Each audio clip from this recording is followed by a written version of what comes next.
Hey guys, I had a thought today that I think it was a word from God, but I wanted to run by you. Um, and I don't know, like I said, but sorry, it's cold out. Wanted to throw this your way, and it was in the news.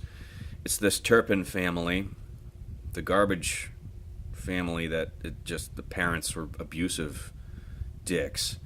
Um, and I wanted to see what you thought of an analogy here. So, I'm just going to read a little bit from the article here about the family. The charges include torture, child abuse, false imprisonment, dependent adult abuse, and a lewd act on a child under age 14. One of the children at age 12 is the weight of an average 7-year-old. The 29-year-old female weighs 82 pounds. Oof. 13 children which ranged from age 2 to 29 would sleep all day and then be up all night. The victims reported that the punishment starting years ago was being tied up with ropes, with one victim hog-tied. When one of them slipped out of the ropes, they switched to chains and padlocks. Punishments would last for weeks, if not months. 17-year-old girl finally escaped and called 911. She'd been planning her escape for 2 years. Prosecutors alleged the children were subject to frequent beatings and even strangulation and weren't allowed to be unshackled to go to the bathroom. They were allegedly only allowed to take one shower per year. That's disgusting. But I wanted to throw your way this thought that I don't know if it was God or not.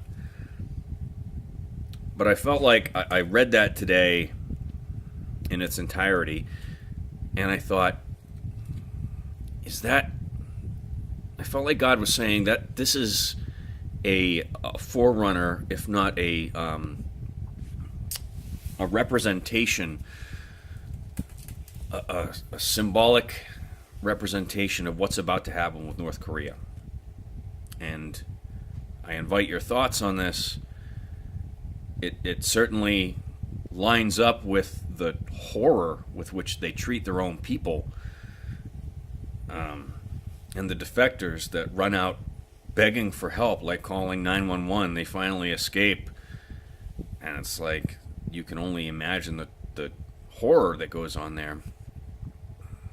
And the international community is now being called to a place where they can either help or not help. And I know the issue of national sovereignty and all that, that's for politicians, but you can't deny human rights. You can't deny that there's bad things going on there to millions of people. And still, I feel like God is saying that he is going to dismantle that regime without human agency. Like he's going to take apart that regime via non-military means. Like he's just going to do it for the sake of his people there, for the sake of humanity. And so I really hope that happens. I hope that's the case. Again, I would like to hear your thoughts on the matter, but let's pray for those people and pray that they get freed from the horrid conditions they're in of using human feces for their fertilizer, and being starved to death and imprisoned for their beliefs. Let's come against that. Let me know what you think.